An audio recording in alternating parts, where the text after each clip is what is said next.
Hi everyone, it's Dawn and I hope you're having a fantastic weekend. Well, they say bad news comes in threes. That's certainly true for the float plane industry in Alaska.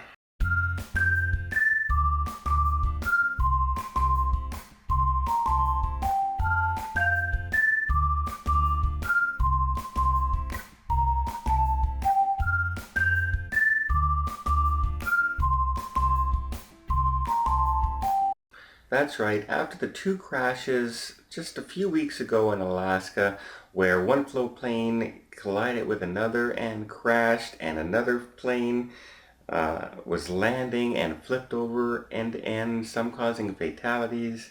We have another float plane, this time in Ketchikan, Alaska, that apparently was coming in and turned too early trying to pass between two cruise ships. They weren't moving, they were at the dock, and the left wing clipped and in they went, and they crashed. Numerous of the smaller boats and everything that were in the area came rushing out to the rescue. The good news is everybody is alive and well, with only one of the four passengers on board needing some attention further at a hospital, but nothing seems to be life-threatening. Everything seems to be okay that way. Luckily, that's the good news. The bad news is that when you're out there and you're looking at these float planes, they have set patterns that they fly. You move to here, you fly out this way, because there's so many float planes and moving parts in a cruise port and a tourist area. You have to follow these set patterns, and it looks like this pilot, for some reason, deviated from the norm. And even one of the passengers on board was quoted as saying, after they made the turn between the ships, he turned to his wife and said, "Wow, this is going to be cool.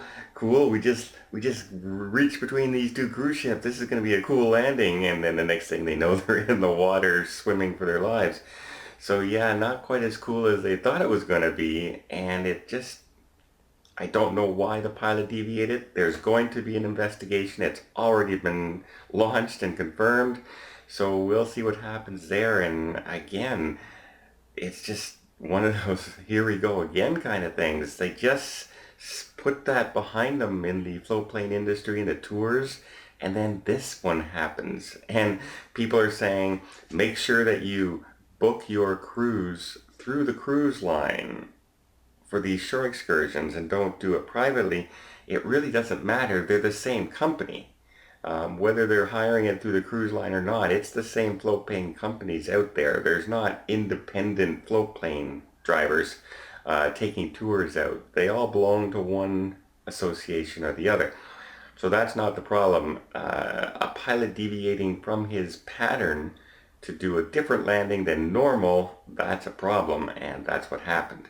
So we'll see what happens when this investigation comes out. But again, it really makes you think right now about taking a float plane in Alaska. And I hate to say that because some of the best trips out there are taking the float planes up to the glaciers, up over the areas, up to some of the dining facilities out in lodges that you can only get to by float plane. All these kind of things, and now you're kind of scared to do them because of the amount of incidences this year. It really starts to make you think. So I thought I'd better bring that up and let you know another float plane down, unfortunately. But the good news is everybody's alive and well, and that's the best news out of all the situation that we can hope for. I hope you liked this news update. If you did, please give it a thumbs up. You want to see more tips, more tricks, more travel vlogs from around the world? Hit that subscribe button. Till next time, have yourself a safe and a great vacation.